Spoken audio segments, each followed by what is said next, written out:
phone. No. The idea here is that even an attack dog, trained properly, can sell. Look, the thing about dogs is this. Once they get the scent, they never forget it. Once they get the scent and the thrill of the chase, they will chase over and over and over again. Dogs are very, very persistent. That's the reason I picked dogs. As a matter of fact, a famous actor once by the name of Lenny Bruce, once said, he said, men are like dogs, women are like cats. He says, you know, you can, if you beat a cat or you hit a cat or scold a cat, the cat runs away. But guys are like dogs. You beat them, they keep cowering back for more. They keep coming back for more. Now, I'm not going to get into the gender side of things here. But in fact, sales is the same way. Dogs are persistent. The other thing is, as I was starting to say before, the issue about objections and rejections, you ever see a dog catch a cat? No. I mean, dogs never catch cats. They chase cats forever. They've been chasing cats for 5,000 years. I don't think one dog has ever caught a cat. However, do they lay on the floor, put their paws over their head and start howling? Failed again? Of course not. They don't take it personally. Their tongue comes out and they're back at it again. What I'm saying is, as you look at your dog sitting in the corner of your kitchen or the corner of your living room or wherever they're sitting, take some very powerful lessons from them.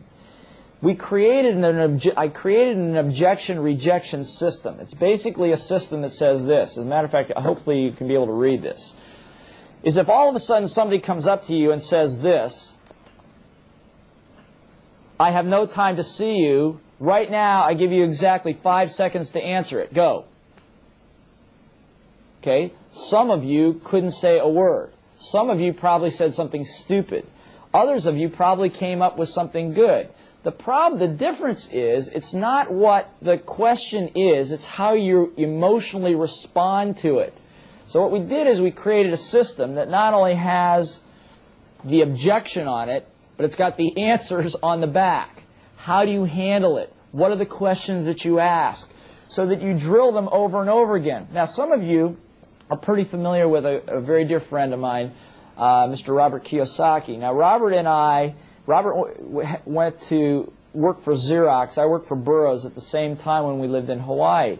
One of the things that we did, we also both learned to teach a course called Money and You that many of you have participated in or are familiar with.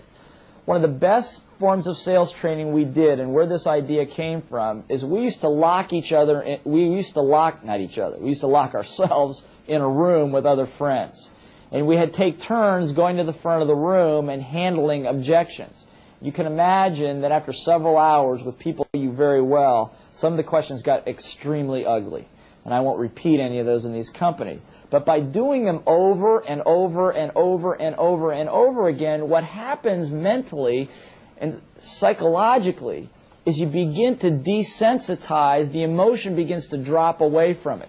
In other words, the flashcard system that we've created here is specifically designed that within a very short period of time, when you see these, by the way, we picked the 40 toughest objections that most of you will ever face. Once you drill them enough times, what happens is the emotion drains away, you're able to think clearly and then ask the proper questions to stay in the hunt. The problem is most people completely freak out at the moment that they're derailed. That's why we created the system. Probably one of the most important parts of sales training, most important parts of your life that you can learn from it. What are some of the other things? The other thing about sales dogs, if you understand the mentality of dogs and you want to train those of you that have networks, those of you that have sales agents working for you, the key is how do you manage this group? So, once you bring in new pups into an organization or into your household, what do you have to do? You have to puppy train them. You have to take them to obedience school. You got to create some rules. Like, first of all, they're not allowed to tear up the furniture. They're not allowed to pee or poop in the house. What does that mean? That means that if you make a mistake, that you're personally responsible for it. It's kind of a code of honor for sales dogs, so to speak. So what we've done is we created a full formula as to how to set up the team, A, to be able to be voracious sales dogs. B, how to get them to play to their strength. so that if they are the Chihuahua, if they are the product expert, how do they use that to their advantage, and what types of clients do they go to in order to generate lots of sales? The problem is most sales managers try to mold the sales dog to their type, whoever they are. Why do they do that? Because that's what they know. The problem, that's why most sales forces, most salespeople and most sales teams fail.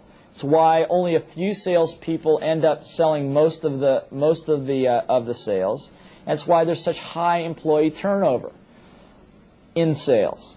One of the reasons I was motivated to do this book and to take this route is that there are actually people out there in sales training that will tell you that what you do is once a year you take the bottom half of your sales force and just fire them. Now, not only is that a gigantic waste of money and time, but it's a huge toll on the human spirit. The truth of it is some dogs can hunt and or sell, and some dogs cannot. The only ones that cannot are those that are unwilling to learn.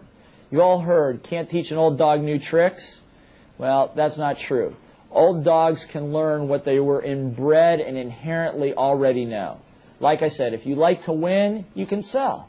If you like to talk, you can sell. As a matter of fact, as we go through the 5 critical skills to becoming a great sales dog, presentation is one of them. You got to be able to present to people. You got to be able to talk. You got to be able to articulate. Take all the myth out of that. Look, those of you that know me know that we've trained hundreds of thousands of people in how to do this. What happens if one does not know what kind of dog he is? Oh, good question. If he doesn't know what kind of dog he is, then what you do is you email Richard here on the website, or you email me at our new website, which will be up next week, which is called salesdogs.com. Salesdogs with an S.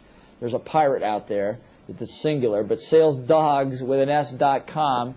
And what we created is we created the Sales Dog Diagnostic. And what the Sales Dog Diagnostic is basically a set of questions, very simple questions, that once you answer them, you find out what kind of sales dog you are. No manager should ever even attempt to start training until you understand the type of people you have. For example, what do you feel is the best way to generate the greatest number of prospects? Phone, fax, or blitz? Conducting a seminar? Attending other events and introducing yourself? Asking for referrals? Building a reputation for servicing customers? Or staying on the corner holding a sign dressed like a clown? Now, obviously, there's no incorrect answer. But the way you answer these questions probably take you all of about 8-9 minutes to do. Once you answer these questions, you'll find out where your bias is, where your strength is. Any one of those answers will work to generate prospects. Which one works for you? And as you gear yourself toward that direction. Now, that's one. The other thing we found out is that there was some study done, a study done about 10 years ago, little known study, about whether you even have the aptitude to sell before you even go out and make your first sale. It's a tremendous amount of research that went into this. A team of psychologists from overseas put this together. We've exclusively licensed this diagnostic. It is not available anywhere. And basically what it is, it's the attitude and aptitude questionnaire. In other words, by completing this particular diagnostic, can make a difference in a minimum of a 35% increase in your sales. Average 50%, as high as 85%, by understanding the right mindset and the right attitude. We can not only test for it, we can give you the process to change your mindset if you don't test well against it. Okay, the next question I got here. You think you're a poodle, but actually something else. What happened? Oh, you think you're a poodle, but you're really not? Oh, because you're probably a legend in your own mind. That's obvious. You think you're a poodle because you want to look good. The problem is most of your friends know that you would rip any raw meat to shreds on any given signal. Some of you, it doesn't matter what dog you think you are. It's what dog you are. Just take pride in it. There's no shame in being a pit bull or a poodle. As a matter of fact, there's probably very few pure breeds, as I found. Most of them are crosses. For example, my father, the eternal salesperson. My dad is 71 years old. He is a pit bull actually in basset hound clothing. Why? Because he has that soft, rapport building capability. He wants to look you in the eye, build personal rapport. He prides himself on integrity. By the way, Basset Hounds can't stand when people betray them. They think that everybody should be as loyal as them. So that may strike a chord for some of you. So he's a cross. He's a Basset Hound. But he's also tenacious. He will pester a person until they're blue in the face. What about sales dogs that drop their products on the footpath? Is that what you said? Yeah. What about sales dogs that drop their products on the footpath? Now, I'm not sure exactly what that means, but I'm just going to interpret what it means. A sales dog that drops their product for something else or jumps to another company, that's what we call a stray. Okay, now, dogs, you know what happens to dogs if they go stray. They run around, they jump from company to company, product to product, place to place, and sooner or later they get caught, they throw them into the pound, you know, and they cut off your you-know-whats. They're neutered. So what happens is, with the very essence of the spirit for the hunt or the kill gets knocked out of them. That's why I say you got to focus, and we have a whole career counseling piece in here, is how to pick the company, how to stay focused on it, and actually how to migrate across what we call the sales dog cycle. So you can actually, starting in retail sales, ultimately to the fifth dimension of sales dog sales, you can increase your income by at least 20-fold. The point is, don't drop your product in the footpath. Stay focused. Get the training you need. If you're not getting, the only reason to switch would be if you're not getting the training that you need in order to learn what you need to learn. That's what's important. Any other questions? Do we have another question? No? Okay. So, in wrapping this thing up, because I see I'm just about... What's that? Who wanted to say hello? I want to say hello. Oh, yeah. Okay, hello. This is obviously very awkward for me. I'm used to doing it with a live audience, not looking into this little lens here. But there's some friends of mine out there. I'm sure there's some friends of mine in Perth. You guys have been the inspiration for all of this from the very, very beginning. That is for anybody who's never been to Perth, that is the biggest pack of pit bulls I've ever met in my entire life. They all think they're poodles. They think they're all the other things. Don't let them fool you. You turn your back, they've got you by the seat of the pants, and they'll never let you go. So thank you to all those guys there. Okay? Say hello to everyone. I want to be sure that this is live. Yeah, this is live. Is there somebody, hopefully there's somebody in San Diego. I don't know what time it is in San Diego, but where I learned all of this was in San Diego. As a matter of fact, my great mentor in the process, a fellow by the name of Marshall Thurber, who started Money in You, was probably the epitome of all sales dogs. He basically had it all. He was the sales dog. He had the sophistication. He had the intellect of the Chihuahua. He had the tenaciousness of the pit bull. And in fact, for all my friends in San Diego, I hope the surf is up. I hope it's nice. I'd like to get back to the States as soon as I possibly can. Hopefully there's people here from all over Asia. I want to say this. I mean, I'm throwing in the sales dog piece. The significance, however, today is not about what I have to say. The significance about what today is about is the fact that you are doing something that has never been done anywhere. Training has never been done this way. Hopefully you learned something in this process. But training has never been done this way. And if you understand that paradigm shift, we all here are a part of history. The thing I want to do is I want to thank Richard Tan for putting this all together. He's going to come on here in a second and say something to you. I want to thank all of you for being willing to listen. The last thing I want to say is just the last thing out of this book when it comes to sales dogs. I'm just going to, if I got about 10 seconds here, let me just say this. At some point, you're going to determine what kind of sales dog you are. At some point, you're going to understand also that any transaction is a sales transaction. You've heard that before. But the thing is this, remember that every dog has their day. Sooner or later, day will come and success will prevail, no matter how much adversity you deal with. What you do with that experience may be as important as any other experience that you as a sales dog have. Be sure to leverage it and build on it. As humans, we remember mostly things we see. When we recognize a smile, it's a sign of approval. When we see a familiar face, we remember a friend. But dogs remember what they smell. Once the scent of a deal becomes familiar in their senses, they will be able to track down their quarry no matter what it looks like. The scent of the hunt is the same. Teach your sales dog to trust their senses, trust your senses, and pursue the scent that will lead you to wealth. Last word of advice. Because it is said that a dog is a man's best friend, the one rule that all sales dogs know, that when the going gets tough, when adversity is facing you, remember to be your own best friend. You guys are awesome. Thank you so much for putting up with me. Thank you for having me here in this initial broadcast. The future is different. Good luck, good selling, and tell the truth about what kind of sales dog you are. And if you have any questions, ask your significant other. Thank you. Good luck. God bless you all. Greetings. First thing I want to say is welcome to everybody wherever you are. I understand we're crossing about 10, 15 time zones, equally as almost as many countries.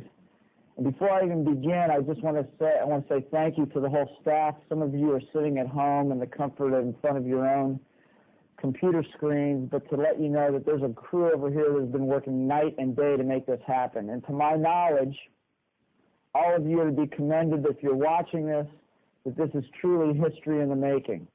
As a result of what's going on tonight, I'm honored to be here because this represents a fundamental shift in the way we learn, the way we look at business, and how all of our jobs are going to materialize. So if you're sitting next to somebody, there's somebody in your living room or somebody at your desk, turn to them right now. Those of you that know me have to humor me on this. Turn to somebody, give them a high five, tell them you're awesome. Okay, thank you. Kind of hard to do this with nobody to respond to. So thank you all for being here. Like I said, this is going to this revolutionizes the way we look at business, the way we look at everything. But one thing, and the reason that I'm here tonight, to talk to you a little bit about one skill that regardless of whether we're in the e-commerce world, whether we're in the industrial age, information age, is one skill that everybody here must master, and that's that of sales. Now, some of you that have known me, there's some friends of mine in Perth, Australia, probably going, what in the heck is this guy doing? He talks about teams. He talks about leadership. Why are we dealing with sales, and of all things, sales dogs? Well, the reason for it is this, is that in my career, as I have spent the last 15 years working with corporations all over the world, it never ceases to amaze me that most any transaction, any successful transaction, is conducted by somebody that is successful in sales. Now, let me explain a little bit further.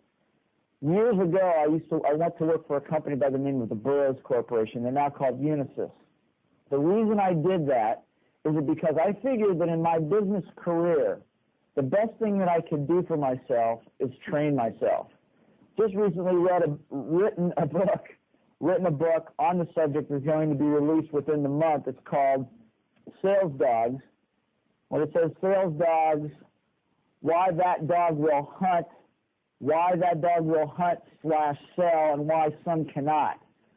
Now, why did I write the book? I wrote the book because, in fact, anybody can sell. You don't have to be an attack dog to be able to sell. And the reason that I took this on is because through dealing with hundreds of thousands of people over the years, in terms of team building, leadership, motivation, all of that stuff, everybody would walk away from the seminars going, yeah, that's great, I'm inspired. But then they'd walk away and not do anything about it. Why? Because teams are hard to build. Leadership takes a lot of effort and responsibility. It's not for everyone. But the same lessons apply. The reason I did this is the very same lessons apply when you sell. The difference is, of all the skills that you can master in the world, sales is the only skill that will put cash immediately in your pocket. Now, I know nobody out there is interested in cash in your pocket, correct? Wrong. Everybody should be, and everybody can be. The truth of it is, what this book dispels is the fact that there's a certain stereotype that you have to be in order to be able to sell. And I'm going to get into that in a second. But there's two reasons why why anybody can sell. Number one is that if you're trained properly.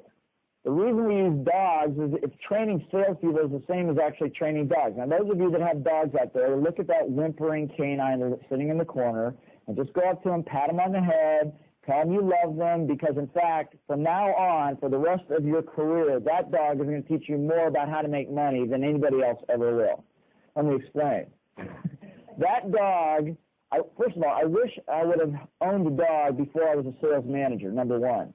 Second of all, I'm the proud father of a beautiful 4.5-year-old son. I also wish I had had a dog to train before I had my son. Why? Because they're trained the same way. The reason some dogs, and so what I say is that sales dogs, a true blue salesperson is a sales dog. Think about it. A dog will come up to you, drop a stick at your foot 101 times, take every rejection in the world, and still drop the stick at your foot, hoping that you'll throw it for them. Now, let me just get into it since I don't have a lot of time. There are 5 types of salespeople. Those of you who are sales managers out there, directors, please understand this. Rule number 1, if you want to have a great sales team that sells hot and sells a lot of money, sells for a lot of cash, you've got to know their strengths. The premise of this book is to understand how to play to your strength and have it put cash in your pocket. How do you do that? First of all, you got to understand what kind of dog you are. First of all, let me just read to you one little piece out here. We'll find out if you're even qualified to be a sales dog to begin with. First of all, answer a couple of these questions. Do you have a natural persistent streak in you? Okay. If John Butler's out there, he said yes. Okay. Do you have a tendency to try to convince other people of your point of view? Okay, good. Thank you. You find that when you're talking in a group of people, that something about something that you're interested in, that your voice gets louder and you naturally get more dramatic. Now, if you didn't say yes to this, 95% of you are lying, because most of you all do that. And do you love to win? If you answer yes to any of those, you're a true blue sales dog. You can make a ton of cash understanding your strength. Now, here's how we begin. First of all, there are 5 types of salespeople. Sales managers, listen to this, because if you don't understand the type of sales dog you have, if you're trying to mold them to the kind of dog you are, you'll never be successful. Dog number 1, the stereotype, everybody's favorite, the pit bull. That's right. Some of you out there are pit bulls. All you need is a cuff, a sleeve, something to grab onto. It's like you grab onto it and just tear to pieces, right? You know the kind. All you need to do is throw them some raw meat, and they'll destroy everything in their path. That is the stereotype of most salespeople, the pit bull. However, the truth of it is very few of us are the pit bull. Very few of us are attack dogs and just love to go after the hunt. More likely, you might be a poodle.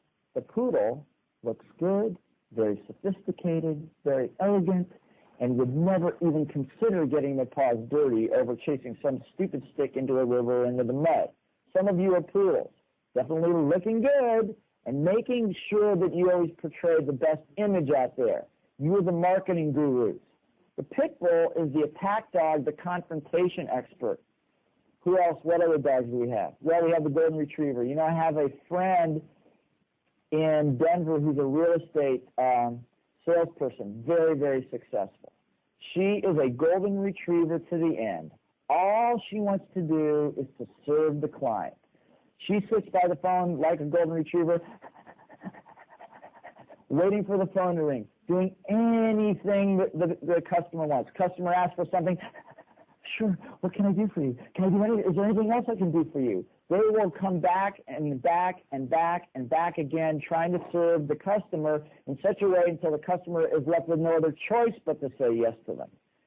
Worse yet, when my friend Jamie looks at me with those big brown eyes, those big brown droopy eyes, and she says, isn't there anything I can do for you? Your heart just melts. They're a bundle of love, and all they want to do is to serve the client. Those are 3 of our dogs. The pit bull, the poodle, the golden retriever. Now, a rarer commodity, but then again, automatically a good sales dog is the Chihuahua. You know, I'm not one to cuddle up to Chihuahuas. They're not real kind, cuddly and friendly types of dogs, but they're those little dogs, and they yip and they yap, and their eyes are bugged out of their head. These are the dogs that will talk your head up. As a matter of fact, if you don't get them to shut up soon, they give you a headache in the process. These are the techno wizards.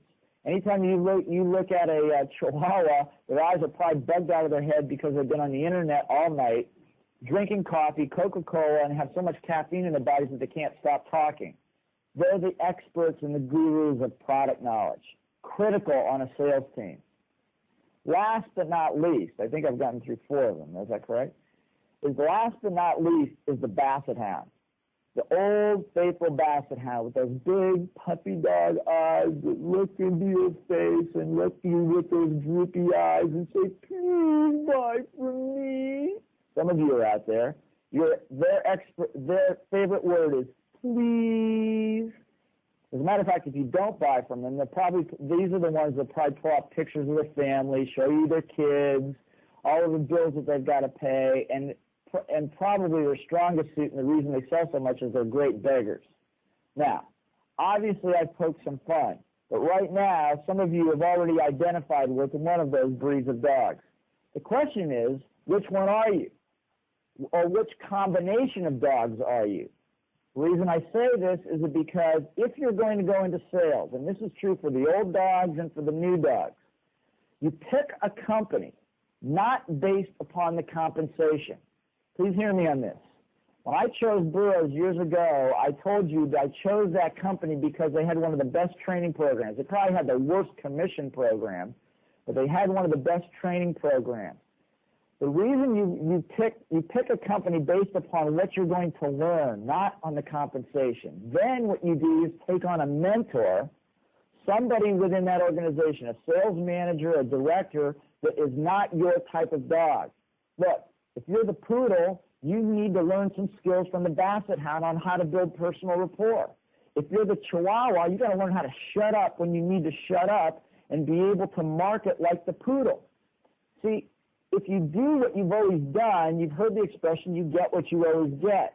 In sales, the key is to understand your strength and balance it with the mentorship of something else. That's why I like network marketing as a great place to learn to sell, because in fact the nature of the system brings you in.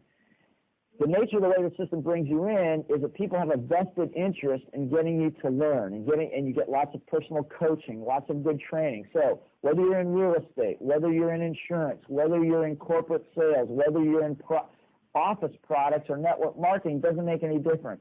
Pick the company that's going to train you the best, and then make a commitment to be there 3 to 5 years. Why? Because it takes that long to be able to develop the skills that you need to develop.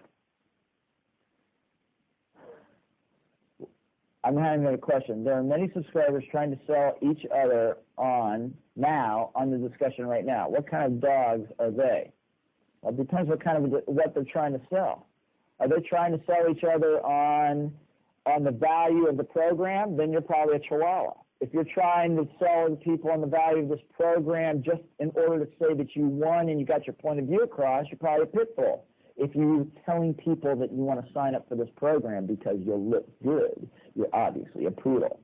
And of course, if you're the retriever, you're probably saying, this is probably going to serve you so well into the future. It will give you so many benefits. It will serve your family. It will serve your business. That's the retriever side of it. So you have to pick for yourself which kind you are. As a matter of fact, what's interesting is that as I've interviewed great salespeople all over the world, probably the most devastating of all breeds is not the pure breed at all. It's the crossbreed, the mutt, I call them. And probably the most devastating of all is the female pit bull in poodle clothing. Yeah, you know the one. They look good. They charm you. They build great rapport with you. Meantime, you have no idea if they're taking your leg off in the process. That's the pit bull in poodle clothing. And many of you know who you are. Now, why do we do this? In the book, what I've attempted to do is to make this what I call dog doo-doo simple. You know, there's been a lot of books written on sales. There have been lots of seminars. This is a seminar in a book. And what it's designed to do is to give you insights to the 5 basic critical skills to being a great salesperson. It also gives you the 4 critical mindsets. In other words, how do you handle adversity? when it hits you in the face? How do you handle a win when it hits you in the face? What do you do when you're approaching somebody and you have a question in your own mind? All these things are answered. In the time allotted, I don't have a lot of time to get into it with you here. But my point here is that training or teaching yourself and learning is the key to is the reason great dogs can hunt. Now, let me give you a couple other examples. One of the things that we found is probably one of the number one fears of most salespeople is handling objections and rejections. The reason I got into sales because I figured if I can handle rejections, if I can handle objections, I can handle anything. How about those that tell them not to sell? How about those that tell them not to sell? Oh, okay. Oh, so yeah. I'll get back. Sorry about that. I'm going to get to that in a second. There was a question that just came up. What about people that say, don't sell? Well, most of those people, the only person that would say go out and sell hard would probably be a pit bull. The people that say don't sell are going to probably be people like the retrievers or people like the poodles. They don't want to be seen to getting dirty. They want to be seen as servicing the customer. As a matter of fact, one of the things we talk about in the book is the fact that in order to be successful in sales, at some level, you've got to pick up the skills from all the breeds. In other words, you got to have the marketing skill of the poodle.